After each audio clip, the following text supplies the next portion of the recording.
1 Coríntios capítulo 9, do versículo 23 ao versículo 27. 1 Coríntios 9, do versículo 23 ao versículo 27. Abriu aí, Luquinhas? 1 Coríntios capítulo 9, mais lá para frente, vamos lá. Romanos, Coríntios aí, 1 Coríntios 9, do versículo 23 ao versículo 27. Diz assim, olha como que Paulo diz aí, 1 Coríntios 9, 23 a 27. Tudo faço por causa do Evangelho, com o fim de me tornar cooperador com ele.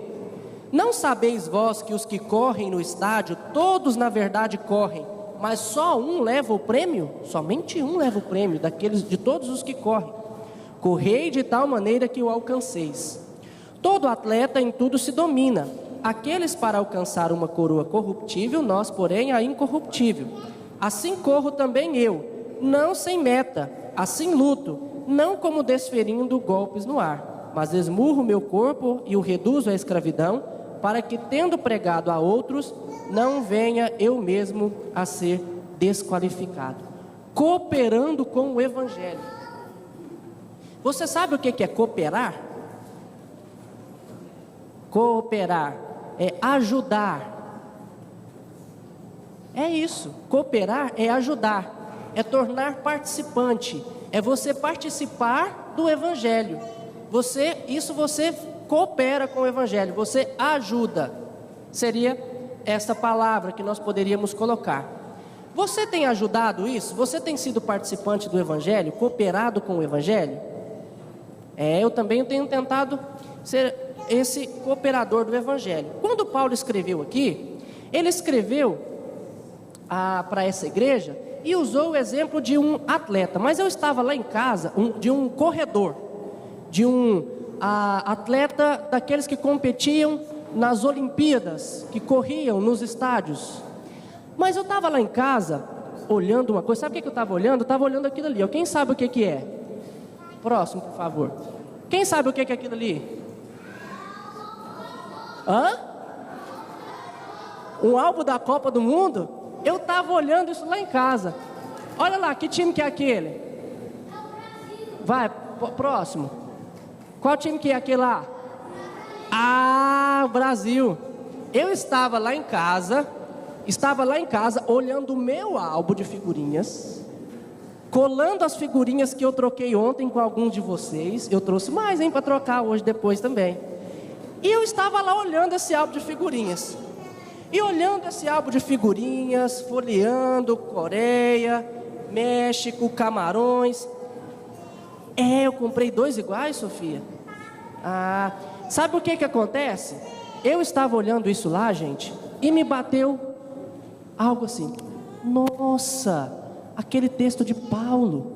Quando Paulo escreveu aquele texto, ele usou um atleta que corria, porque isso era costume na época deles, era o que estava mais próximo deles. Mas hoje, o que está mais próximo de nós como esporte? Futebol e basquete? Mais o mais? Não, o que está mais alto? Futebol, não é? Tem a Copa do Mundo. E eu fiquei pensando, nossa! Sabe que quando Paulo fala isso, ele está usando exatamente esse exemplo de um time. Olha só, é como se nós falássemos assim: são 32 seleções para a Copa do Mundo, e todas as seleções estão jogando. Mas quantas vão levar o prêmio, Lucas? Uma! Todos que corriam no estádio tentavam levar o prêmio, mas quantos levavam o prêmio? Agora quem leva o prêmio é só será somente uma seleção. E essa seleção é um time de jogadores. É um time de jogadores que corre para conquistar um prêmio. Nós também somos um time de Deus. Nós somos um grupo de pessoas que também corremos por causa de um prêmio que Jesus conquistou para nós. Quem sabe que prêmio que é esse? Não, o que Jesus conquistou para nós é a salvação. A salvação. Pode passar o próximo. Você sabe qual é o prêmio? Esse prêmio é a soberana vocação de Deus em Cristo, que Paulo fala. E isso quer dizer o quê? A salvação. Jesus conquistou esse prêmio para nós. E aí Paulo está dizendo, olha, corram de tal forma que vocês cheguem a esse prêmio que Jesus conquistou para nós. Sabe por que Jesus conquistou esse prêmio para nós? Porque depois que Adão pecou, o pecado entrou no mundo e todos nós caímos, fomos destituídos da glória de Deus e nós precisamos de salvação. E esse Jesus conquistou essa salvação para nós. E Paulo diz, corram de tal forma que vocês alcancem. E sabe o que é que Paulo nos ensina a correr aqui, crianças? Sabe, tem um segredo muito legal que Paulo fala para a gente correr de tal forma que coopere com o Evangelho e receba a salvação de Deus. Sabe quais são esses conselhos que ele dá? Próximo. Deixa eu contar uma coisa para vocês que eu esqueci. Olha o prêmio que eles ganham na Copa do Mundo. Tá vendo aquela pequenininha? Tá vendo aquela pequenininha lá de baixo? Tá vendo aquela pequenininha lá? Aquela taça pequenininha é uma taça que todos que ganham ficam com ela. Quem está com essa taça agora foi quem ganhou a Copa de 2010. Quem ganhou a Copa de 2010? A Espanha. Essa taça está com a Espanha, aquela pequenininha. E quem ganhar essa Copa agora de 2014 vai ficar com a taça. Ela passa de mão em mão. Agora aquela grandona, quem sabe qual taça é aquela? Não. Algum adulto que sabe? Jules Rimet. Isso mesmo, taça Jules Rimet. Essa taça só o Brasil ganhou, porque ele, em 1970, ele foi tricampeão mundial. E ele ganhou essa taça. Mas sabe o que aconteceu com essa taça? Depois que ele ganhou essa taça, vocês sabem o que aconteceu com essa taça? Ela foi roubada, você sabia disso? Ela foi roubada. Agora olha só, quando Paulo fala ali, eles correm para conquistar um prêmio corruptível. E corruptível significa que está passivo de perder, de deixar de ser aquilo que era. Essa taça foi roubada porque ela era corruptível. Mas nós corremos para ganhar um prêmio incorruptível, um prêmio que ninguém rouba de nós, a salvação em Cristo Jesus. E por isso Paulo fala, ele nos ensina a correr de tal forma que o alcanceis. Sabe como que a gente alcança?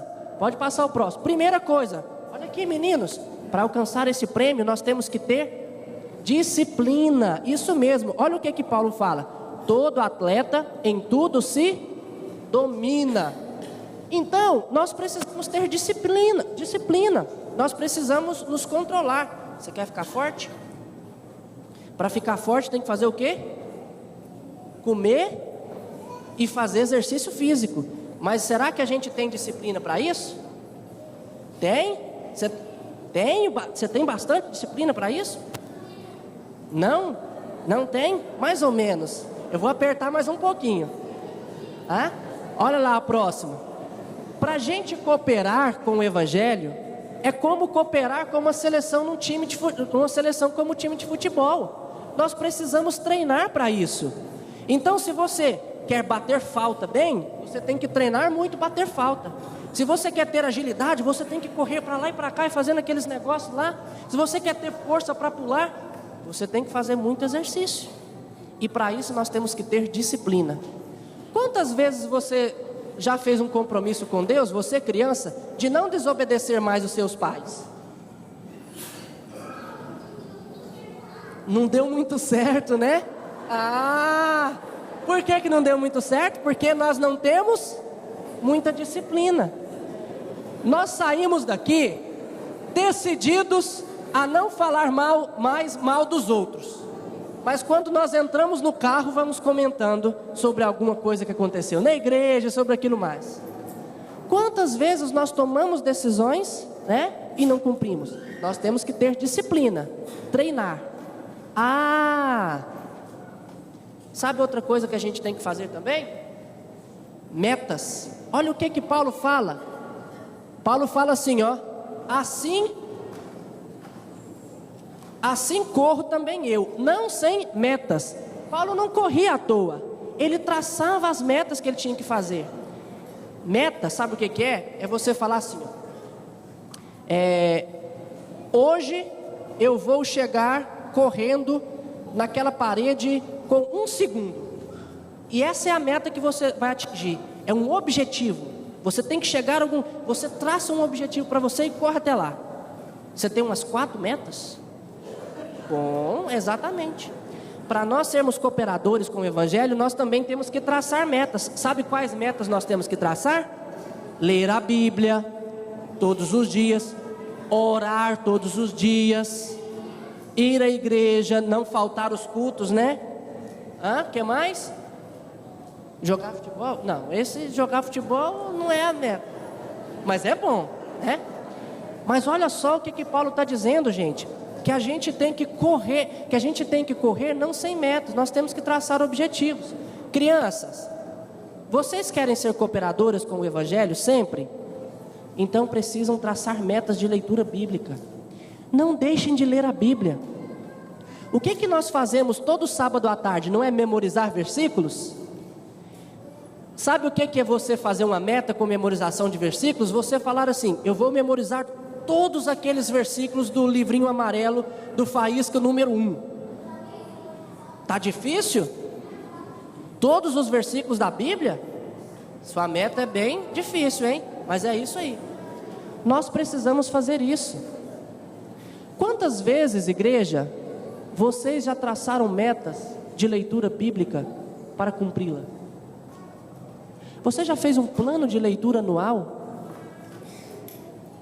Ou você tem corrido a caminhada cristã sem colocar objetivos para você alcançar?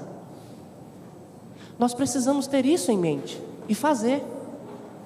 Nós precisamos ter vida de oração. Se você não tem uma vida de oração todos os dias, crianças e adultos, estabeleça isso como meta na sua vida.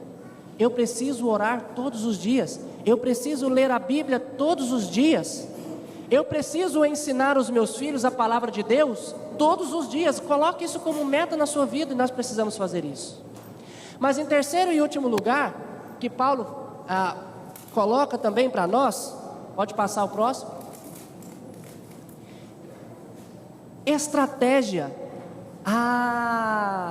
Essa palavra é muito boa. Olha como que ele fala aqui. Não como desferindo golpes no ar. Assim eu luto. Não como desferindo golpes no ar. Não é a torta direita sem pensar. Passa a próxima lá. Olha ali um jogo sem estratégia. Olha lá como que é um jogo sem estratégia. Olha lá. Ele correu o campo inteiro de um lado para outro. Não sabe nada o que fazer. Correu e não chegou a lugar nenhum. Agora olha só como que é um jogo com estratégia. Olha lá. Aquilo ali chama árvore das possibilidades no futebol. É um monte de estratégia. Ele pode ir pela esquerda, ele pode ir pela direita. Tem 3 jogadas pela esquerda, tem uma jogada pela direita, tem 2 jogadas pelo meio. E ele traça estratégias para que ele chegue a um objetivo. Nós, como membros do corpo de Cristo, como times, como participantes do time de Deus, nós temos que ter estratégia para a nossa vida. Como que você vai conseguir ler a Bíblia todos os dias? Deixando para o final do dia, quando você já está cansado, chega em casa e quase não consegue fazer mais nada a não ser dormir? Não é uma boa estratégia. Tem um adolescente, era adolescente, agora já é jovem, que ele me disse uma estratégia que ele fez para que ele pudesse ler a Bíblia todos os dias. Ele disse que ele não estudava, não fazia os deveres de casa, enquanto ele não estudasse a Bíblia. E ele estabeleceu uma meta que ele leria a Bíblia todos os dias, e ele traçou uma estratégia. Antes dos estudos, ele iria ler a Bíblia, orar e fazer as devocionais. E ele me disse que a partir daí, todos os dias, ele estava lendo a Bíblia e orando. Por quê? Traçou uma estratégia. Nós, crianças, precisamos traçar estratégias. Nós temos que ter disciplina, nós temos que traçar metas, ter objetivos e traçar estratégias para a gente conseguir vencer lá, chegar até lá. Todos nós precisamos disso, inclusive nós, adultos, para que nós possamos chegar no final de tudo, com o prêmio na mão, uma taça na mão. Lembrando que essa taça que a seleção busca, ela pode ser roubada, mas aquele prêmio que nós buscamos, que é a salvação, jamais pode ser roubado. Jamais, Sofia, você pode perder a salvação. Jamais, Beatriz, você pode perder a salvação. Pedro, o nosso prêmio, nós nunca perdemos, que é a salvação. E nós precisamos correr de tal forma que o alcancemos, porque Cristo o conquistou para nós. E Ele diz: agora nós precisamos jogar conforme as regras. Agora nós precisamos ser cooperadores com o Evangelho. Agora nós precisamos anunciar o Evangelho. Agora nós precisamos obedecer aquilo que o Evangelho nos diz, que a lei de Deus nos diz. Nós precisamos ser cooperadores com Ele. E assim nós chegaremos no final. Levantaremos, receberemos essa coroa, nós teremos a salvação como prêmio para a nossa vida, aquilo que Cristo conquistou por nós. Vamos orar?